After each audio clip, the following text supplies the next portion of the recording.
Art serves a lot of purposes in the human experience, from providing the experience of the sublime through beauty, spiritual connection and confirmation to the senses, altering or encouraging certain beliefs or ideals and transmitting new ideas or perspectives, providing connection, expressing the essence of the artist him or herself, eliciting physiological response whether laughter, fear, or offense, beautifying functional objects as an expression of physical taste and character, or simply existing free of moral or political or useful purpose whatsoever.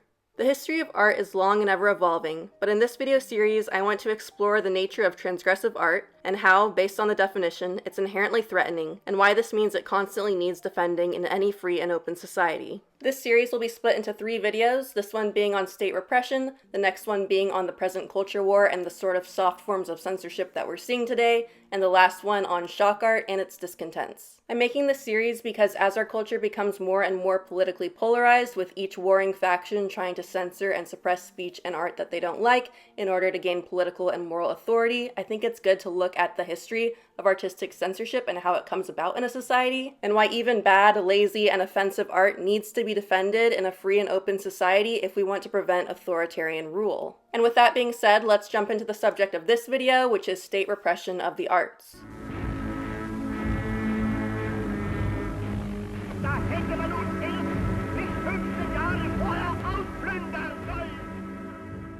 When the Nazis rose to power and took over Germany in 1933, Hitler quickly implemented the Reich Ministry for Public Enlightenment and Propaganda and the Reich Chamber of Culture, which controlled all content of the press, literature, visual arts, film, theater, music, and radio. Hitler demanded that all art represent the Nazi ideals of racial purity, militarism, and obedience. Paintings and sculptures were to be traditional in manner, and modern art styles such as German Expressionism, Surrealism, and Cubism were censored or destroyed and declared to be degenerate. Music had to be tonal and free of jazz influence, and films and plays were censored while the state commissioned propaganda films instead.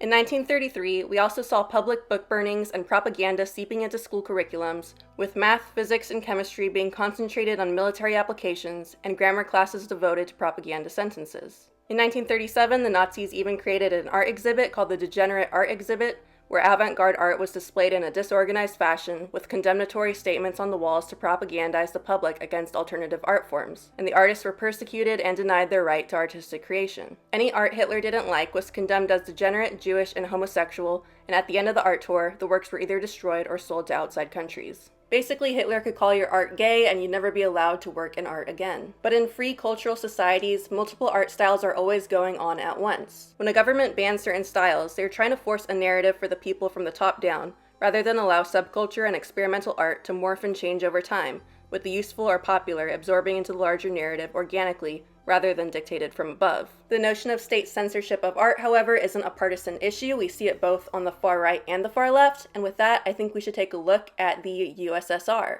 Back in the USSR. Alongside the Russian Revolution in 1917, avant-garde art forms gained prominence as society was rapidly shifting, and the working class were encouraged to dismiss the old cultural ways of life in favor of proletarian revolution and culture. This was most clearly seen in an organization called Proletkult, which sought to create new and radical art forms owned and propagated solely by the proletariat. It was a subsection of the People's Commissariat of Education, which was the chief cultural authority of the state. Lenin, however, was opposed to the organization and decried the decadent avant-garde art forms expressed through it, and in 1920 the organization was fully subsumed into the commissariat, and art became more thoroughly controlled and censored by the state. In the early 1920s, Socialist Realism became the dominant art form alongside Stalin's rise in power, and in 1934 became state policy and was ruthlessly enforced in all forms of artistic endeavor. The 4 guidelines for Socialist Realism were laid out in Congress in 1934 as 1. Proletarian, 2. Typical, 3. Realistic, and 4. Partisan, supportive of the aims of the state and the party. Socialist Realism was implemented as a form of propaganda and was highly regulated to promote Soviet ideals. It was devoid of complex meaning, and characters were portrayed as either all good or all evil. During the Great Purge in 1937, intellectuals, scientists, and artists who were deemed to have deviated from Stalin or Marxist philosophy were killed or put into camps. This threat and terror strongly discouraged the creation of transgressive art. This period also strengthened the centralization of the state, which controlled all forms of media and production facilities. And under Stalin's control, libraries were often purged so extremely that even works by Lenin were removed. While artists could create art solely focused on technical skill, such as landscape paintings and portraits, all other art had to serve a propagandistic purpose or be explicitly in line with state ideals. Portraying life as one saw it was nearly always illegal, as anything that reflected poorly on communism was censored or criminalized. And although artistic expression became relatively more modern and free after Stalin's death, censorship continued under Khrushchev's leadership. A couple years after Hitler's death and a couple years before Stalin's, we had our own form of artistic censorship and widespread panic here in America with the rise of McCarthyism at the beginning of the Cold War.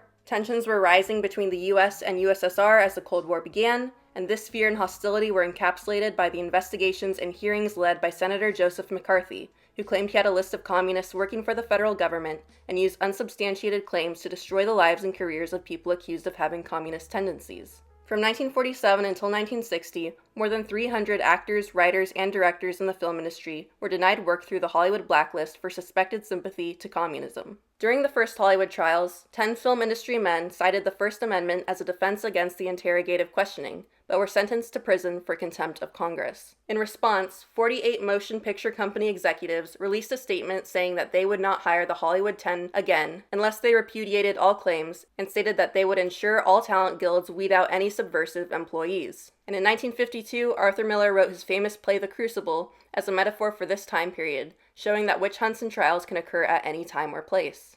And I include the example of McCarthyism to show that it isn't always dictators who censor and suppress art, it's also bureaucracies and court systems and senates as well. And just because censorship doesn't always end up in death camps, it doesn't mean that constitutional rights aren't ever overturned for political gain or convenience in times of fear. Something else I want to mention in regards to the Nazi thing, I've seen a lot of conflation, particularly in left-wing art circles, talking about state repression, of the ideas that because Nazis preferred traditional art to modern art styles and viewed modern art styles as degenerate and so on, that means that valuing certain art styles over others makes you sort of a fascist, or viewing certain art as useless or despicable makes you a fascist. And this, of course, isn't true. We make value judgments all the time about practically everything, but including art. We all like certain art forms more than others. We all have movies that we think are trash and movies that we think are masterpieces. We all know of some things that people call art that we think shouldn't even be called art, which I'll get into later. But we all build value hierarchies of art in our heads the more that we experience and are surrounded by art. And you should make qualitative judgments on art because that's how new and better forms of art emerge. And it's also what makes art criticism and talking about art interesting. Not liking modern art doesn't make you an authoritarian, but trying to censor modern art or any other form of art does. And I also want to say that it makes sense for people to view certain art forms as being a threat to their culture because oftentimes it is. New art forms and new subcultures emerge, and usually, if they're good enough, gradually over time, well, even if they're not good enough, sometimes we go through really bad periods, but new art forms and subcultures that at one time are seen as threatening or too outside the box, oftentimes eventually work their way into the dominant culture, whether completely or just bits and pieces that fit better with the grand narrative. Innovation, when successful, replaces old ways of doing things with the new. When it comes to censoring art to preserve the culture, however, which is normally a top-down activity, this repression is appalling because it tries to smash down the organic changes happening in society in order for society to be more easily managed by whoever's in charge or whoever is dominant within the culture. To me, the answer to new forms of art or speech that people find transgressive or scary or a threat to their culture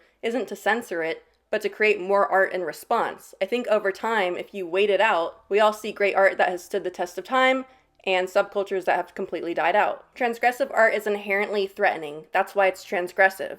But living in a free society means constantly being surrounded by art and ideas and speech and stuff that you find offensive or disgusting or stupid, and that's just how it goes. In a controlled society like the Nazi or Stalin regime, you can't even have your own independent thoughts or expression or anything like that. You have to go with whatever the state says, and as all authoritarian governments do, the censorship becomes more and more extreme and strict. There's a list of poets, I think, who pledged their allegiance to Hitler and claimed to be fully involved in Hitler's party that were later written off and disposed of by Hitler for being called degenerate artists. While cabaret was censored by the Nazi Party early on, by 1941 through 1945, it was punishable by death. Censorship always gets more extreme the more and more power a particular person or party achieves. And so to me, it's much better to live in a free society surrounded by art you don't like, but also being able to access art you do like, rather than live in a completely state-run censorial society. And what all three examples of Nazi Germany, the USSR, and McCarthyism have in common is that they all arose out of political turmoil, a widespread sense of fear, and also a lack of institutions and government. It's during periods of upset that authoritarian rule and censorship take place, and that's why right now the state of America is very concerning to me, where it seems like people don't have a common goal or common higher value with each other. I feel like civic religion is really dying, and people are more concerned with getting gains for their personal political beliefs or political parties, no matter what the cost. People don't have values outside of their small political bubbles, and they don't trust their neighbors, and they can't talk to people who speak or think differently from them. And now with social media, people are being radicalized on like Instagram and Twitter and